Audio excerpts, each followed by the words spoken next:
The popular model of the Antichrist as a secular geopolitical dictator is textually unsupported. It ignores the specific philology of the manuscripts defining the figure. Recovering the original meaning requires a return to the Johannine epistles of the 1st century. These letters define a specific threat emerging from within the religious community. This manuscript contains the Greek text of 1 John 2:18. It provides the linguistic evidence used by the early church to identify the Antichrist. The terminology rests on the Greek prefix anti in the word antichristos. Its primary philological meaning is highly specific. In this context, anti strictly means in place of or a substitute. The text describes a religious surrogate standing in the exact footprint of the original. The biblical Antichrist is a religious figure who offers a theological substitute for the Orthodox Christ.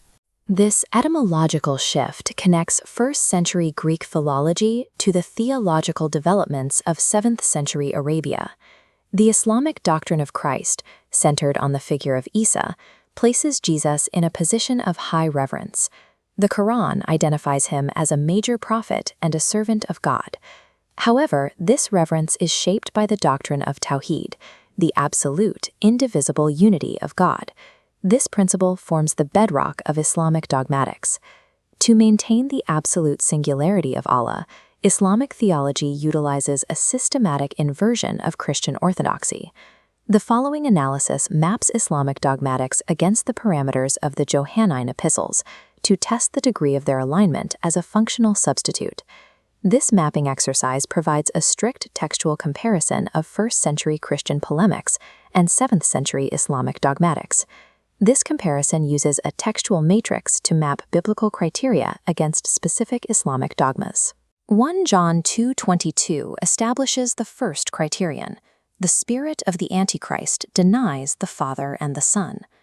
The Quran addresses the Christian concept of the Godhead through the doctrine of shirk, classifying the association of partners with God as an unforgivable sin. Surahs 9:30 and 1989 explicitly condemn the father-son relationship. The text curses those who claim God has a son. It effectively outlaws the relational dynamic central to Christian orthodoxy. The Quran maintains an active, specific polemic against the father-son relationship, satisfying the first point of alignment in the matrix. The second criterion appears in 1 John 4:3, which identifies the denial of the incarnation, the claim that Jesus Christ did not come in the flesh. Quran 4:171 commands Christians to stop saying three and defines Jesus as a created messenger. This removes the divine nature of Christ. This leads to the theological crux of the Christian faith, substitutionary atonement achieved through crucifixion. Surah 4:157 addresses this directly, stating, "They killed him not, nor did they crucify him." Early Islamic commentaries develop a substitution theory from this verse. They claim someone who looked like him was crucified, while Jesus ascended to heaven. Denying the historical crucifixion erases the Christian mechanism of atonement and the necessity of a savior. The final Johannine metric describes a figure who arrives to stand in the place of Christ at the end of the age. While both faiths expect a second coming of Jesus, their described roles for him are inverted. The Islamic hadith tradition, such as that in Sunan Abu Dawud, provides the eschatological details for Isa's return. In this tradition, Isa returns to break the cross, kill the swine, and abolish the jizya. He acts as a Muslim prophet, establishing Islam globally.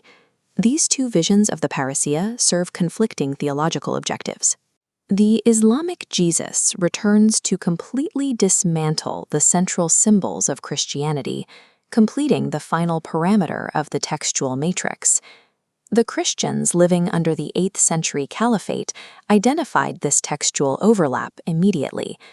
St. John of Damascus served in the administration of the Umayyad Caliphate while functioning as a high-ranking Christian scholar. His work, Liber de Heresibus, analyzed the theology of the religion surrounding him. He labeled the section Heresy 101. John categorized Islam as a derivative Christian heresy rather than a distinct pagan religion. He recognized that Islam utilized Christian texts and figures to systematically invert its dogmas. He identified this as the literal forerunner of the Antichrist. Mapping Islamic Christology to the Johannine Antichrist criteria rests on a side-by-side textual analysis. The greatest challenge to orthodox truth arises from a functional substitute. The textual evidence from the Bible and the Quran creates a symmetrical opposition between the two systems. A philological reading of the early Church Fathers identifies a theological system designed to replace the Son of God with a prophet of Islam.